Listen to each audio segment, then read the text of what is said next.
Hi, I'm Joanna, and I want to talk to you about English paper piecing. It's one of my favorite things to do, and I do it all the time whenever I have any downtime. And so today I'm going to talk to you about some of the basic supplies that you need to start English paper piecing. So I've gathered a few of my favorite supplies, and I'm going to go through and talk about each one and why I use what I use.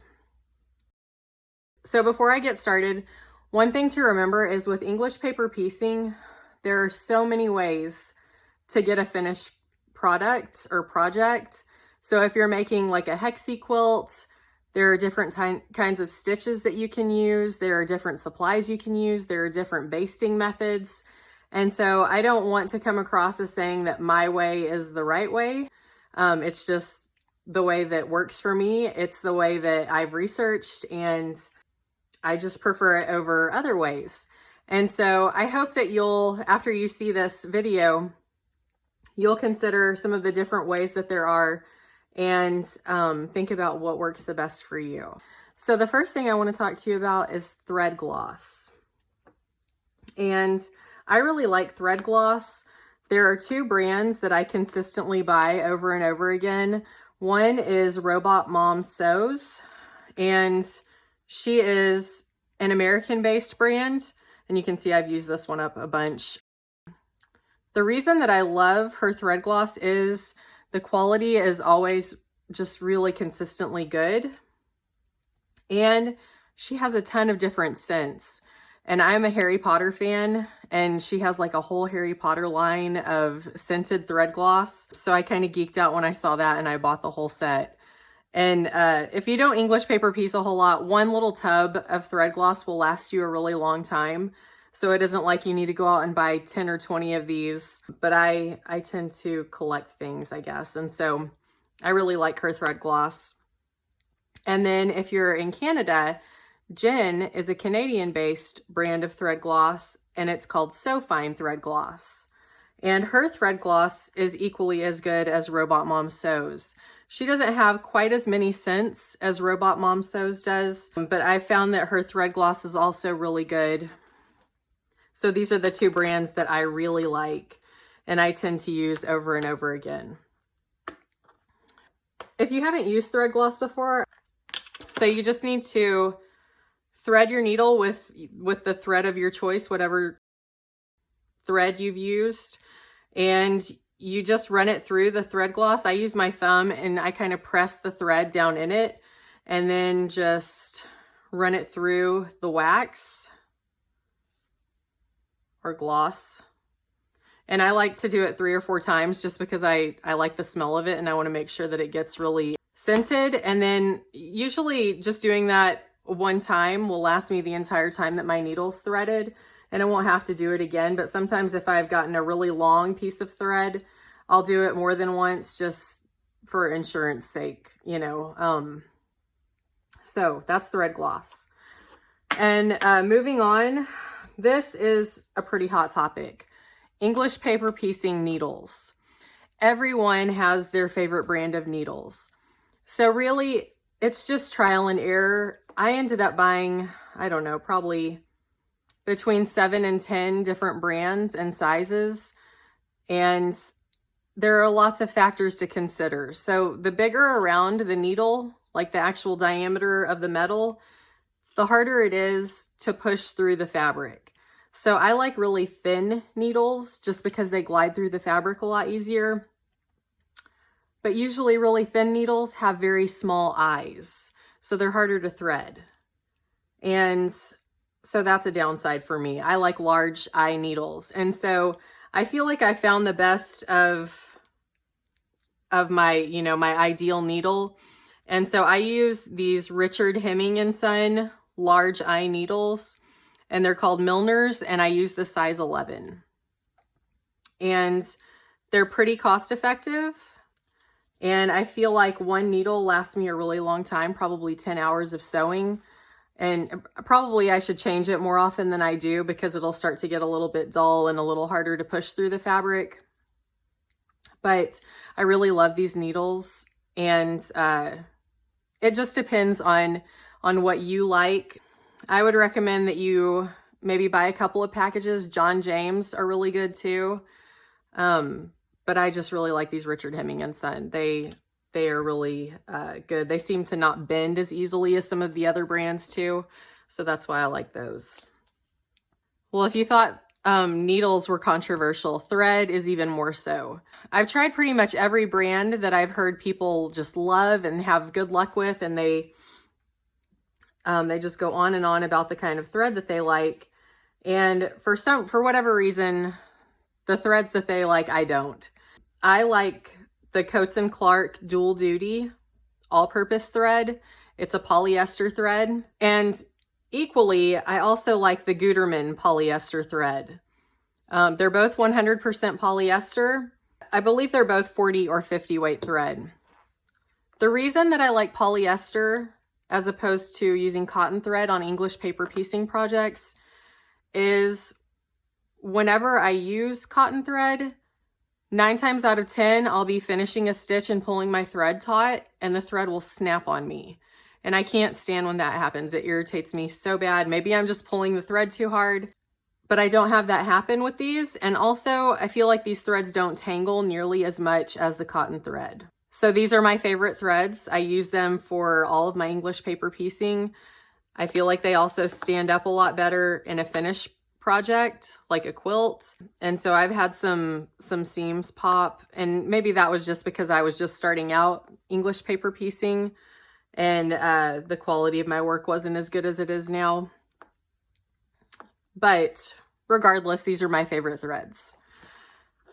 So again, use what works for you. I know some people like really invisible stitches, and a 40 or 50 weight thread is not going to give you an invisible stitch. It'll be difficult to see, but you'll be able to see it. So those are my thoughts on thread. The next thing is these little binding clips. If you look at these two pieces, if I were to sew these two together, whenever you have a longer seam, I would use a binding clip to clip here while I pull back these seam allowances and sew these together to make sure that I'm keeping everything lined up and they're not shifting on me. So that's what I like to use binding clips for. But they also have magnets that you can use, and I've tried those before. I just really like these little binding clips. They come in different sizes too, so you can really customize them to your project. The next thing that you'll need are papers. So with English paper piecing, what you're doing is you're using these papers and you're wrapping fabric around them and hand sewing them together. And there are lots of different sources for these English paper piecing papers. Paper Pieces is one company that sells just tons of different shapes, kind of universal shapes, so you can build your own projects. Before I had a cutter, like a silhouette, cameo kind of deal, I actually use a Janome Artistic Edge, and it works really well. But before I had a cutter, I would just design my projects and print out a PDF on cardstock, and then I would hand cut them with scissors. And that was fine for small stuff. But once I started needing like thousands of pieces, that got a little out of hand with the cutting, and my hand was falling apart from using the scissors so much. And so you'll need some sort of paper pieces to fit whatever project you're doing. If you're doing a project involving hexes, then you'll need hexagons, and you just need to decide what size you're using. But these little triangular papers are for a project that I am working on right now. So those are papers. And then I also like to use acrylic templates. These are templates that I had made for one of my patterns. But I like having a 3/8 inch seam allowance on my templates. A lot of people use a 1/4 inch, which is fine, but I just like having a little bit extra fabric to grab onto. And then I also like that I have this little fussy cut window. So that's really nice. So acrylic templates are good. And the reason that I like acrylic templates, if I'm making a whole lot of one thing, one size, one shape, then I don't have to keep cutting cardstock templates to use to like trace the pieces out.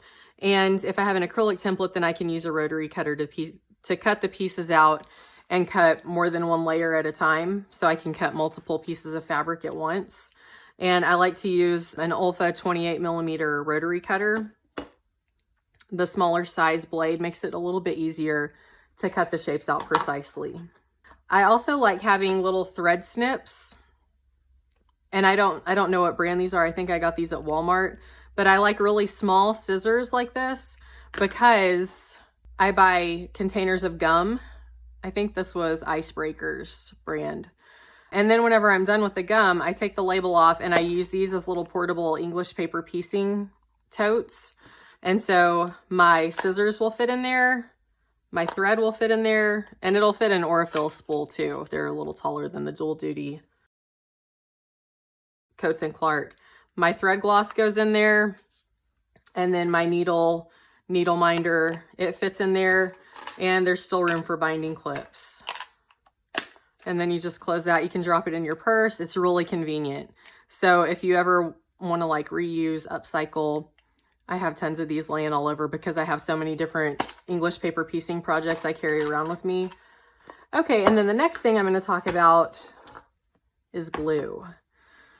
So whenever you are English paper piecing, one of the things that you'll want to do is baste your fabric to your paper. There are two really common ways that I know of. Maybe there's more that I don't know about, but those are the two most popular ways. The first way that I tried was thread basting. And so that is where you baste the fabric, but you do it with a needle and thread. And I find that it is very time consuming and awkward, and I don't like it. I'm kind of lazy when it comes to English paper piecing. And so I tried that method. And after my papers were popping out and just making a mess and I was getting really frustrated, I was like, I'm not going to do this thread basting. I can't. It's not for me. So then I looked up other ways that I could do it, and I came across glue basting. And so I got the cute little glue sticks that are like $4 or $5 a piece. Maybe they're more expensive than that. I can't recall the brand right now, but they have like these really slender, tiny glue sticks that you could baste maybe like 20 or 30 pieces, and then you'd have to buy another cartridge and refill it. And so I do so much English paper piecing that is really not cost effective for me. And so I discovered that if you just use a water-soluble glue stick, and always you want to test your fabric first, of course. And if you're not washing the project, like the finished item that you're making, maybe don't use the ones that I use because I usually wash whatever it is that I make, or it's just something for me, so I don't care if there's residue. But I use Elmer's Disappearing Purple washable glue sticks. And I buy these by the case on Amazon. They're super cost effective.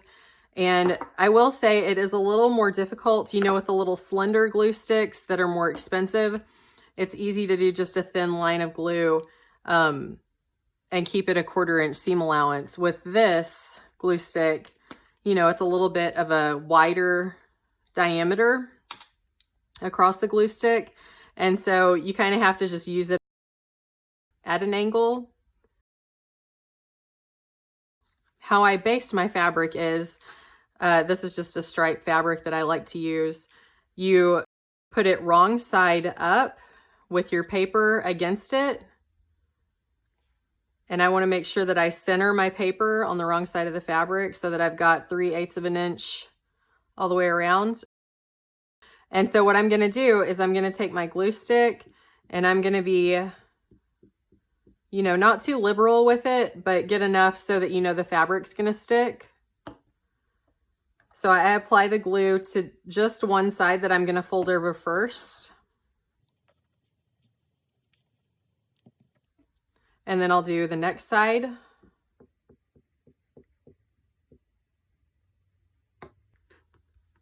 And fold that over. And you want to make sure that when you're doing this, you're kind of holding it down so it doesn't shift.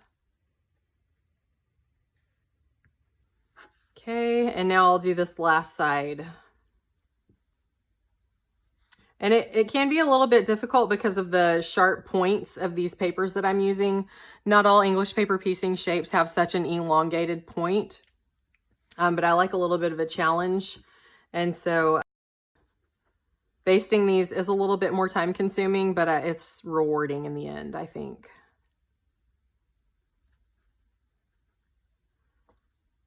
And that's it. Super easy. So with shapes like a hexagon, it would be a lot easier. It wouldn't be so tedious getting those little teeny tiny pointed corners basted down.